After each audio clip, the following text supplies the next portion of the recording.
Residents of the Rogue Valley in Medford, Oregon, look up to the skies. Well over a year ago, I've noticed, and a few other people have noticed, if you look up in the air every day, especially now and around, we're in June and July and August, September, the clear skies right over the valley, you'll see 2, 3, 4, and 5, 6, maybe 6 airplanes flying up and down the valley, leaving contrails. Now, I don't understand this. I've been in the United States Air Force. You just don't see jumbo jets, with 1, 2, 3, 4 jet engines on each huge aircraft. These are not Piper Cubs. These are full-blown, either military or commercial jet aircraft flying over 26,000 feet in order to form a contrail. Now, a contrail is a vapor trail. They're long, they're thin, they're man-made, of course, and their formation is most often triggered by the water vapor and the exhaust of the aircraft engines. That's Wikipedia. Go on Wikipedia and just look about contrails, and it talks about condensation from the engine exhaust. It says the main products of hydrocarbon fuel combustion are carbon dioxide and water vapor.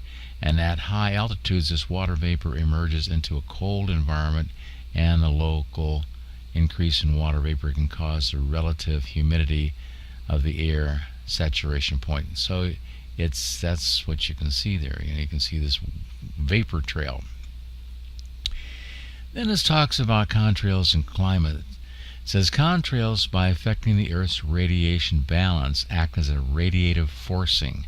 Studies have found that contrails trap outgoing long-wave radiation emitted by the Earth and atmosphere, positive radiative forcing, at a greater rate than they reflect incoming solar radiation, negative radiative forcing. NASA conducted a great deal of detailed research on atmospheric and climatological effects of contrails, including effects on ozone, ice crystals formation, and particulate composition during the atmospheric effects of aviation project, AEAP. And what they're saying is it has something to do with the global warming and all this stuff. So I think these jets are cruising up and down. I'm not talking about one. You see 1, and then you see 2, and you see 3, and sometimes I'll see 4 or 5, even 6. Huge. They're just cruising. Look at you can see dozens of the whole sky in the Rogue Valley. If you look from, it just goes up and down the valley, up and down the valley, up and down. They go fly one way, and then they go usually from south to north and north to south, just up and down through the valley. We are a valley. We're a valley like Los Angeles is a basin. And if we have smog, you get stuck in the valley. And whatever they're spreading over there in our air is falling into the valley. So, heads up. I call the Medford airport and I talk with the control tower. They says, gee, we don't know. We don't have any control over aircraft that high.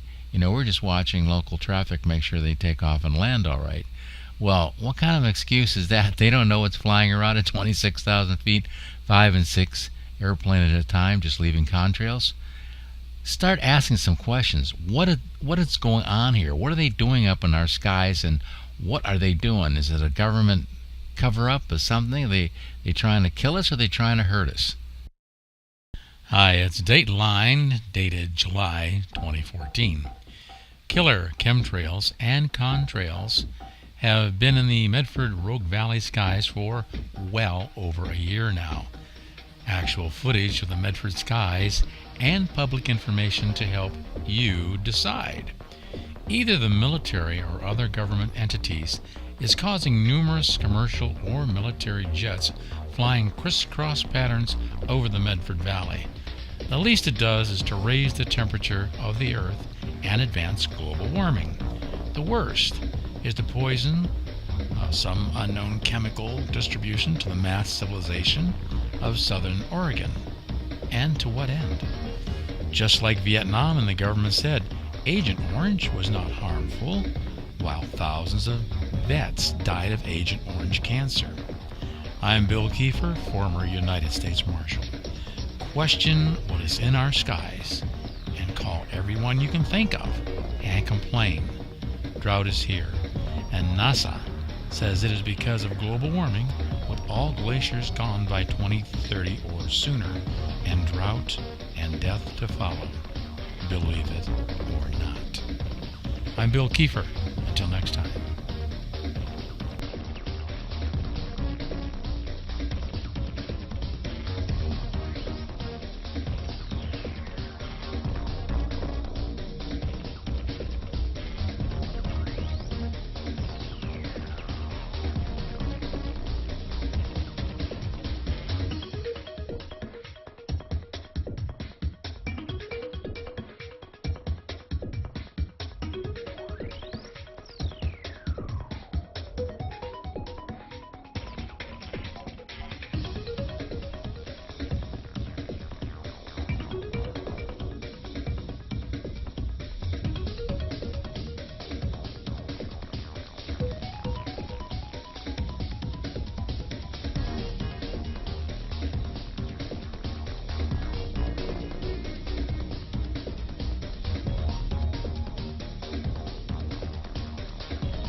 It's alive! It's alive! It's alive!